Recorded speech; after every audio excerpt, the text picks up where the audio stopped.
हाँ, pressure flow volume में जब भी हमारे पास एओर्टिक स्टेनोसिस होगी तो वेंट्रिकल का प्रेशर अप हो जाएगा, जिसकी वजह से हमारे पास क्या होगा, प्रेशर जब अप होगा तो हमारे पास left ventricle pressure AD pressure ज़्यादा होगा, हमें ग्राफ ऊपर जाते हुए नज़र आएगा और हमारे पास जो भी है, जो हमारे पास एवीपी है उसमें भी हमें नज़र आएगा कि एलवी का प्रेशर बढ़ा होगा, लेफ्ट वेंट्रिकल प्रेशर बढ़ेगा एंड सिस्टोलिक वॉल्यूम बढ़ेगी।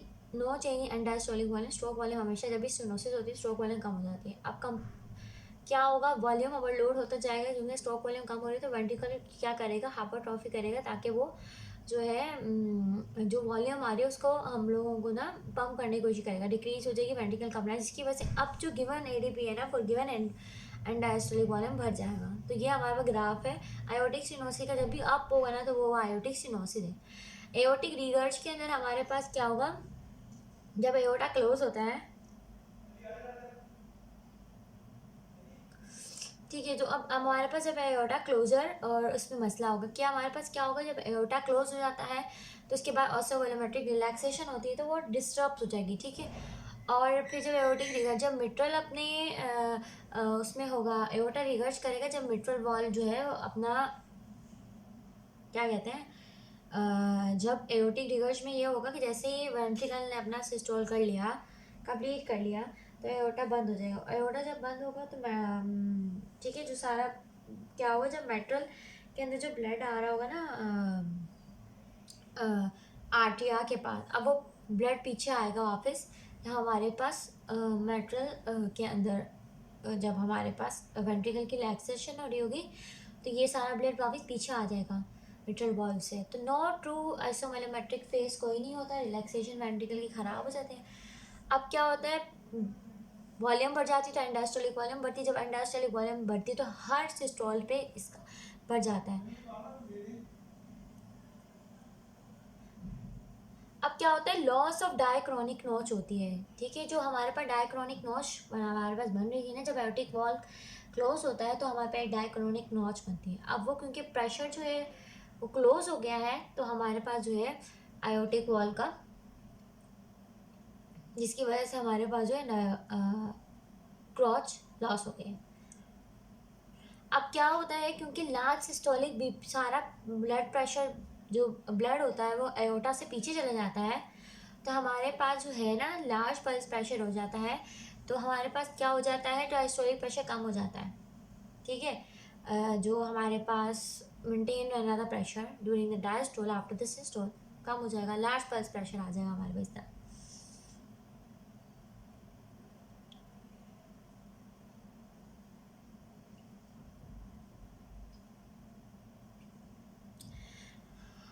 मिट्रस में क्या होगा, हमारे पास कोई जो है, अब मिट्रस है तो वेंट्रिकल्स की फिलिंग नहीं हो पाएगी, ठीक है।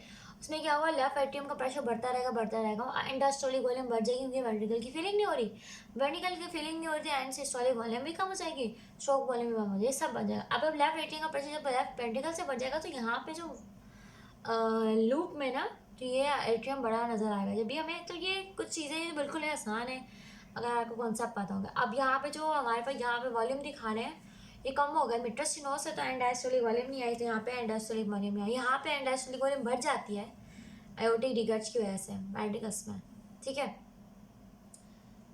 पीछे पीछे ब्लड वापस जाता है, एंडास्टोलिक वॉल्यूम बढ़ जाती है।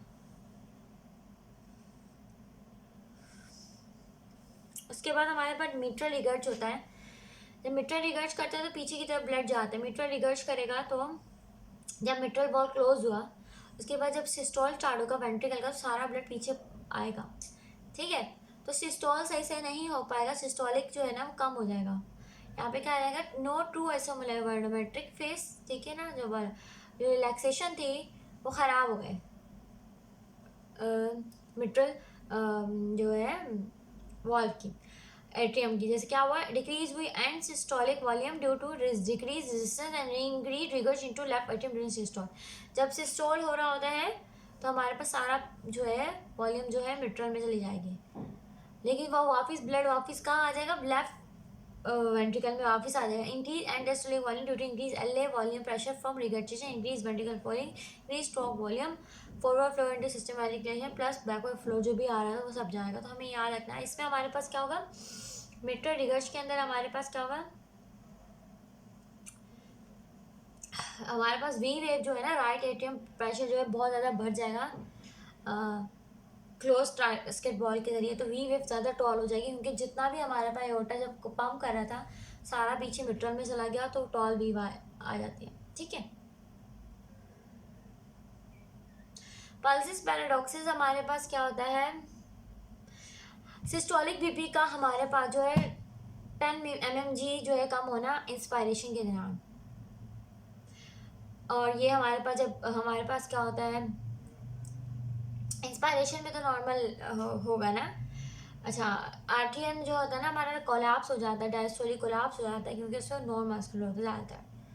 अच्छा, यहाँ ये तो बीएनबी ने बताया था कि स्टार्ट प्रेशर जो है लंग्स में पीए होता है, और ख़त्म वो कहाँ पे आगे आता है, आयोटा में जो है इसका लेफ्ट एटीएम में ख़त्म होता है लंग का, जबकि बॉडी का जो रोटा प्रेशर से स्टार्ट होता है एओर्टिक फॉल से राइट एटीएम तक ब्लड होता है। तो हम चेंजिंग प्रेशर होता है P A minus L A, aortic pressure minus right ATM. Lung की जो रेजिस्टेंस होती है पीवीआर होती है, जो बॉडी की होती है उसे टीपीआर कहते हैं। तो ये सब याद करने वाली बात है।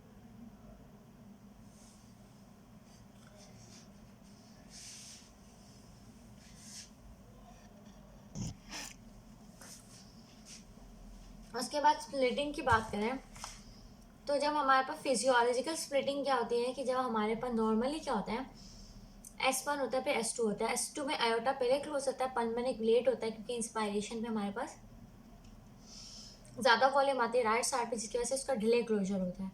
जबकि एस्पायरेशन में थोड़ा सा फर्क होता है, इतना ज़्यादा नहीं होता।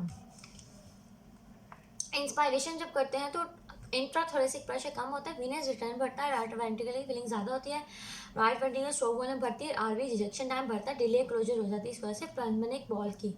अच्छा, इसकी वजह से क्या होता है, डिक्रीज हो जाती है पल्मोनरी इम्पेडेंस, रुकावट कम होती है, कैपेसिटी पल्मोनरी सर्कुलेशन बढ़ जाती है ड्यूरिंग इंस्पायरेशन। इसकी वजह से हमारे पास पल्मोनरी क्लोज लेट होता है।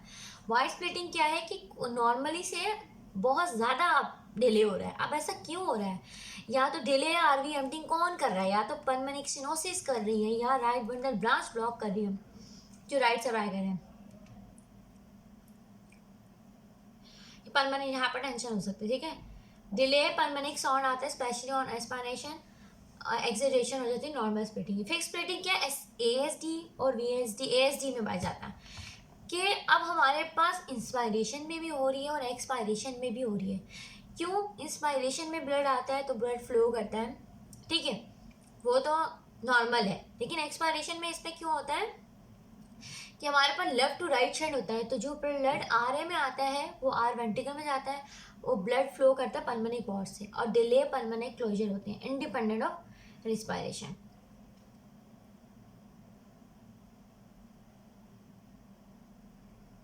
ठीक है, तो अब क्या होता है, अब दोनों तरीके से हमारे पास जो ब्लड है, एक्सपायरेशन हो या इंस्पायरेशन हो,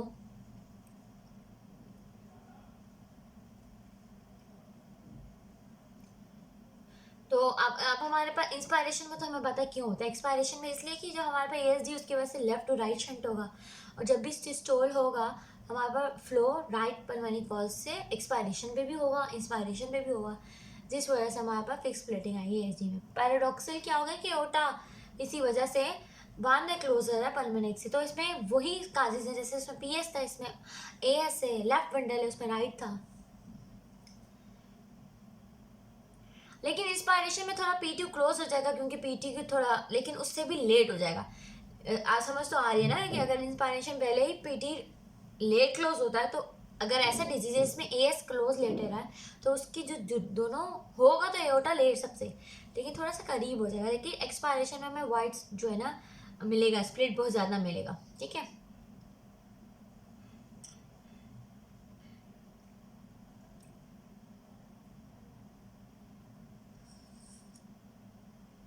उसके बाद हमारे पास मर्मर्स आ जाते हैं।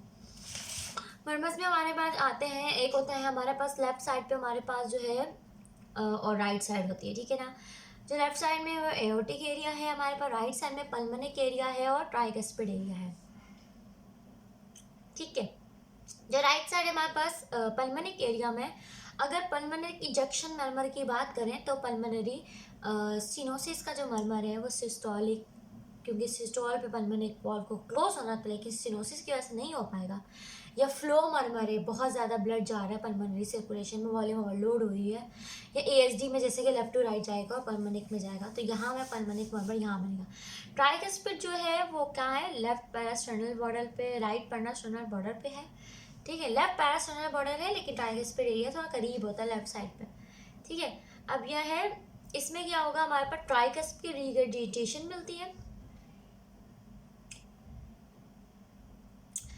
और हमारे पास जो है सॉरी पल्मोनिक लेफ्ट पे होता है, याद रखना था, मैंने गलत बताया। ठीक है, और राइट पे हमारे उठाता है। लेफ्ट पैरास्टर्नल पे ट्राइकस्पिड होता है। ट्राइकस्पिड होलोसिस्टोलिक मर्मर की बात करें तो वो टीआर होता है और वीएसडी होता है, रिगर्ज का मर्मर जो होता है। और डायस्टोलिक जो मर्मर होता है, क्योंकि जब ट्राइकस्पिड अगर सिनोस है,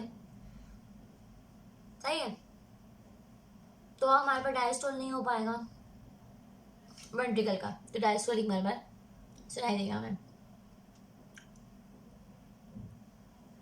उसके बाद हमारा मिट्रल एरिया जो कि मिड क्लाविकुलर लाइन में होता है। 1 मिनट।